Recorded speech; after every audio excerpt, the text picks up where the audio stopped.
Good morning, dear students. Welcome back to English class.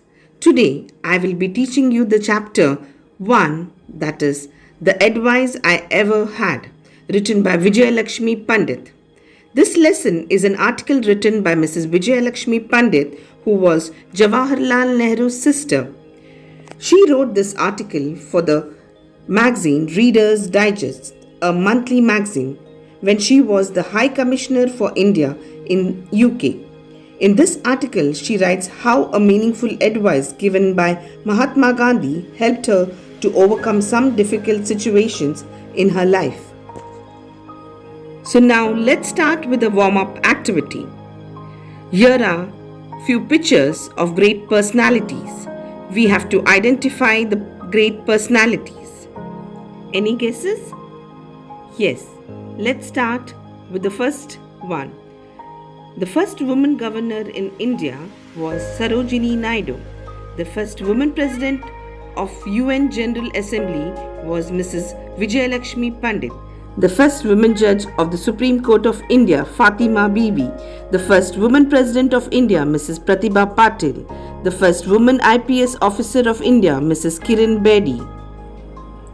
There are many more great, eminent women personalities who have left a mark in various fields like Mary Kom, Hima Das, P.T. Usha, Kalpana Chawla, Mother Teresa, Sushmita Sen, Sushma Swaraj, Sania Nehwal, Sania Mirza, Rani Lakshmi Bai, Meera Chanu Saikom.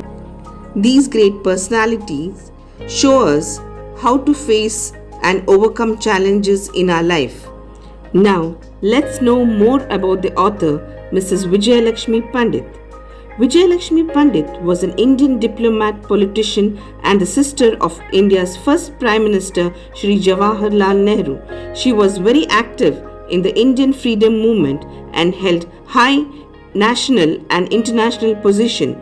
She was greatly influenced by the philosophy of Mahatma Gandhi and joined the freedom struggle. She was imprisoned thrice by the British. After her husband's death in 1944, she travelled to USA. She entered Indian diplomatic service after Indian independence and went to Soviet Union as India's ambassador. She went to Soviet Union, the United States, Mexico, Ireland as the Indian ambassador.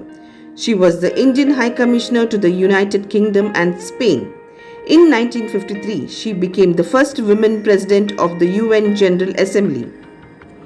Mrs. Vijayalakshmi Pandit was born on 18th August 1900 and she passed away on 1st December 1990.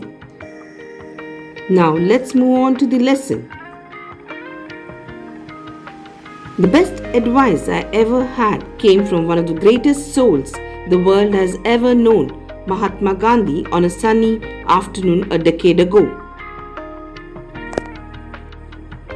Most people pass through a period of anguish when their belief in humanity is at low ebb. I was in such a period. My husband had recently died. My deep sorrow over his loss was followed by humiliating realization that in the eyes of Indian law, I had no individual existence. Along with other women, I had participated for years with men in national struggle for freedom, working and suffering side by side with them, until it had finally been achieved. Yet in law, we women were still recognized only through our relationship to men. Now, as a widow without a son, I was not entailed to any share of the family property, nor were my daughters. I resented this galling position. I was bitter towards those members of my family who supported this antiquated law. At this time, I went to pay my respects to Gandhiji and say goodbye before leaving for America to take part in a conference. After a talk, he asked, "Have you made your peace with your relatives?" I was amazed that he would take sides against me. "I have not quarreled with anyone," I replied, "but I refuse to have anything to do with those who take advantage of an outworn law to create difficult and humiliating situations for me."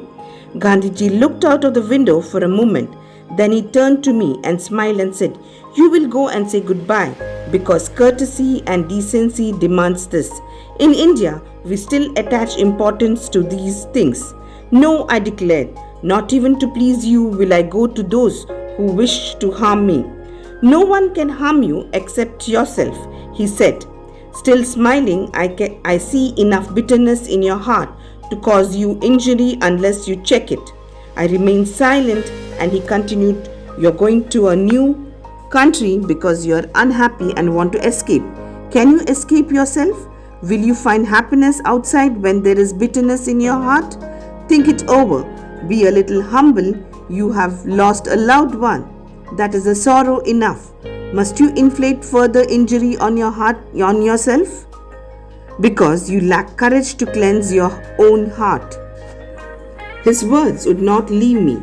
They gave me no peace. After some days of several struggle with myself, I telephoned my brother-in-law. I would like to see you and the family, I said before leaving. I hadn't been with them 5 minutes before I sensed that my visit had brought a feeling of relief to everyone. I told them of my plans and asked for their good wishes before starting on this new stage of my life. The effect on me was miraculous. I felt as if a great burden had been lifted and I was free to be myself. Now students, what did you understand from these 10 paras that I read? Let me just summarize in short for y'all. Mrs. Vijayalakshmi Pandit was passing through a period of intense anguish with the demise of her husband. Added to that pain was the knowledge that neither she nor her daughters had the right to any share of her family property. Mrs. Pandit became very bitter towards all the members of her family who supported this law. Just before leaving for USA for a conference, she went to pay her respects to Mahatma Gandhi and bid him goodbye. After their talks, Gandhiji asked her if she made peace with her family. Mrs. Pandit was upset that Gandhiji took side of her relatives. She said that she had not quarreled with anyone, but she refused to have anything to do with those who humiliated her. Mahatma Gandhi paused for a moment and asked her to go and meet her family, as decency demanded it. Gandhiji also said that no one can harm one except oneself. He said that the bitterness in her could harm her if she didn't check it. He asked her if it was possible for her to escape from herself, though she was going abroad to escape from this situation. He advised her to be humble, saying that the loss of the loved one is a sorrow enough, asked her to cleanse her heart. These words struck a deep chord in her, and after deliberately she called up her brother-in-law and met the family, cleared the air between them. After meeting, she felt as if a great burden was lifted from her heart. Now, let's look into some words and their meanings. Anguish, severe mental or physical pain, or we can say suffering, at low ebb, being in low spirit. Humiliating, embarrassing. Resent, feel bitter about. Galing is annoying. Antiquated, outdated. Courtesy, good manners. Inflict, impose or cause. Gesture, action or activity.